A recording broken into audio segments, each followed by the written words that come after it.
অপহরণ করে নির্যাতনের মাধ্যমে টাকা আদায়কারী চক্রের মূল হোতা বিল্লাল সহ ৩ জনকে রাজধানীর দারুস সালাম এলাকা থেকে গ্রেপ্তার করেছে র্যাব।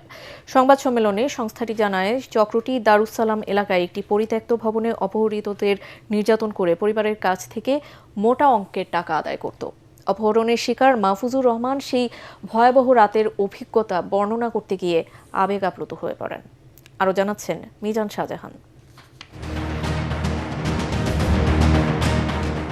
অপহরণের পর গভীর রাতে একটি বিকাশের দোকান থেকে মুক্তিপণের টাকা তুলছে অপহরণ চক্রের মূল হোতা বিল্লাল।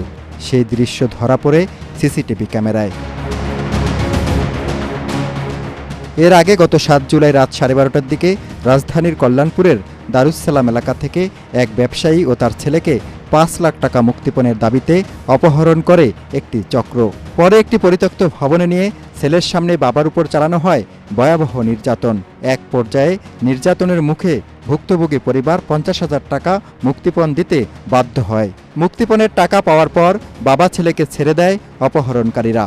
পরে তারা হাসপাতালে চিকিৎসা নিয়ে দারুস সালাম থানায় মামলা করে। আমি বললাম যে ভাই কি হয়েছে, বলার সাথে সাথে আমাকে এইখানে খুব জোরে একটা থাপ্পড় মারলো, আমার চশমা খুলে পড়ে গেল। আমি বললাম যে ভাই আমি তো চশমা ছাড়া কিছু চোখে দেখি না, চশমাটা দেন। বলে কোনো চিল্লাচিল্লি করবি না, দেশে কোনো আইন শৃঙ্খলা নাই, যা বলতেছি চুপচাপ শোন। আমি বললাম ভাই আমি এরকম কোনো কিছু করবো না, আপনি যেটা করতে বলেন আমি সেটাই করতেছি।